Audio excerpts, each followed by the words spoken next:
এই মুহূর্তে যে খবরে চোখ রাখছি, বিরোধী জোট ইন্ডিয়ার নেতৃত্বে আসুন মমতা, এমনই দাবি বড় বড় বিরোধী দলগুলির। মমতাকে নেতৃত্বে আনার দাবি জানিয়েছে উদ্ধব ঠাকরের নেতৃত্বাধীন শিবসেনা। একই দাবি সমাজবাদী পার্টিরও।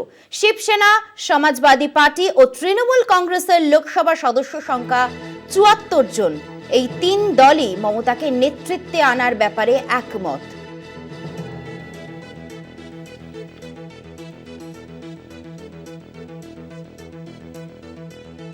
নিউজ রুমে রয়েছেন পলিটিক্যাল এডিটর আশিস চট্টোপাধ্যায়।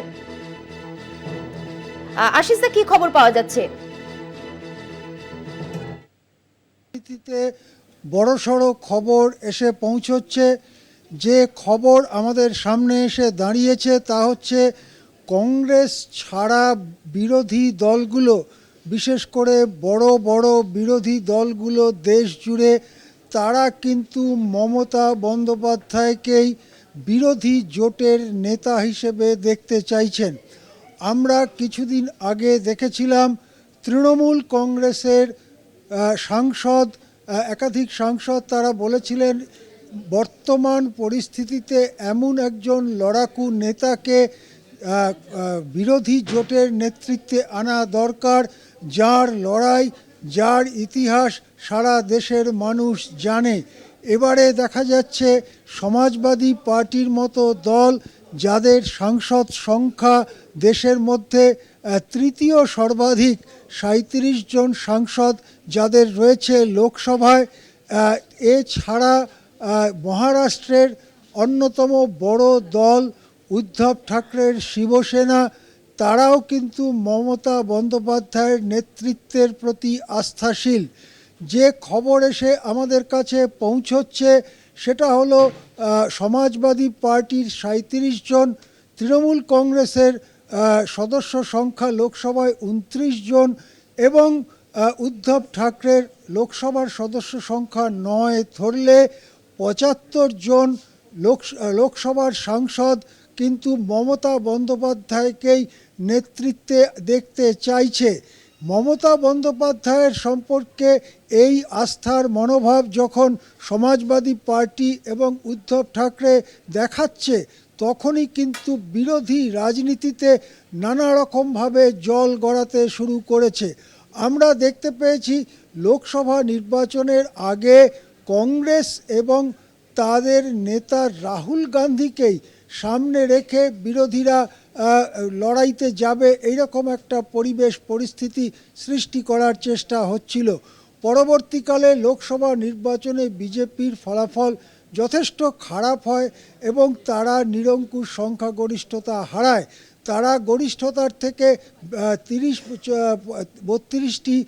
34টি কম আসনেই বিজেপিকে থেমে যেতে হয়।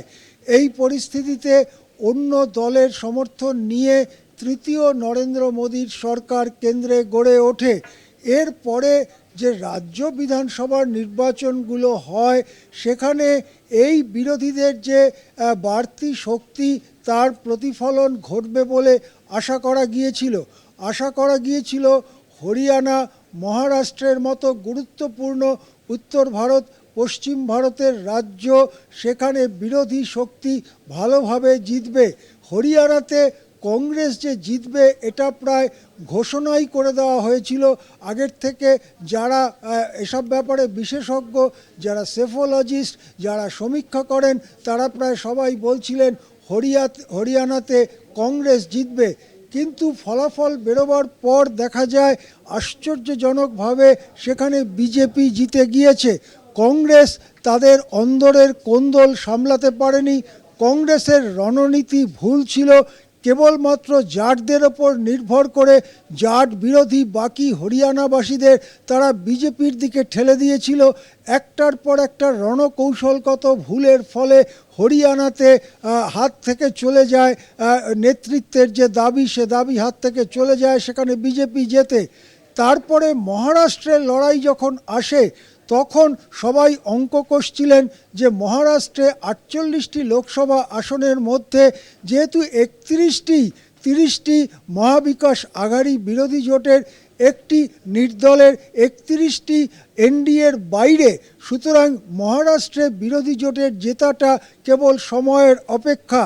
কিন্তু দেখা গেল বিরোধী জোটকে সংহত করবার যে দায়িত্ব কংগ্রেসের ওপরে ছিল, রাহুল গান্ধীর ওপরে ছিল, সেই দায়িত্ব মোটেই পালন করতে পারলেন না। এমনকি বিরোধী জোটের চোখের সামনে, কংগ্রেসের চোখের সামনে নরেন্দ্র মোদী প্রধানমন্ত্রী এবং স্বরাষ্ট্রমন্ত্রী অমিত শাহ সহ বিজেপি নেতারা এমন একটা প্রচারের ঝড় তুললেন যাতে মারাঠা সহ ওবিসি সহ প্রায় সব ধরনের মানুষ গিয়ে এনডিএর পাশে দাঁড়ালো এবং একটা লজ্জাজনক হার মহারাষ্ট্রে সহ্য করতে হলো বিরোধী শক্তিকে। এই ঘটনার পরে অবশ্যই তার পাশাপাশি ঝাড়খণ্ডে বিরোধীরা জিতেছে, কিন্তু সেখানে জেতবার মূল কারিগর কংগ্রেস নয়, সেখানে জেতবার মূল কারিগর ঝাড়খণ্ড মুক্তি মোর্চা এবং তার নেতা হেমন্ত সোরেন। সেই জন্যে কংগ্রেসের নেতৃত্ব, রাহুল গান্ধীর নেতৃত্ব কার্যকর হচ্ছে না, এই কথা বিরোধী রাজনীতির মধ্যে উঠে গিয়েছে।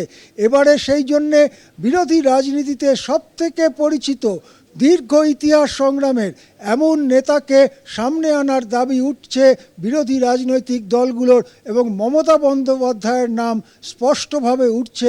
সমাজবাদী পার্টি, উদ্ধব ঠাকরের শিবসেনা এবং অবশ্যই মমতা বন্দ্যোপাধ্যায়ের নিজের দল মিলিতভাবে 75 জন সাংসদের এই দাবি যে মমতাকে আনা হোক নেতৃত্বে। হ্যাঁ অর্পিতা, ধন্যবাদ। কথা বললাম পলিটিক্যাল এডিটর আশিস চ্যাটার্জির সাথে।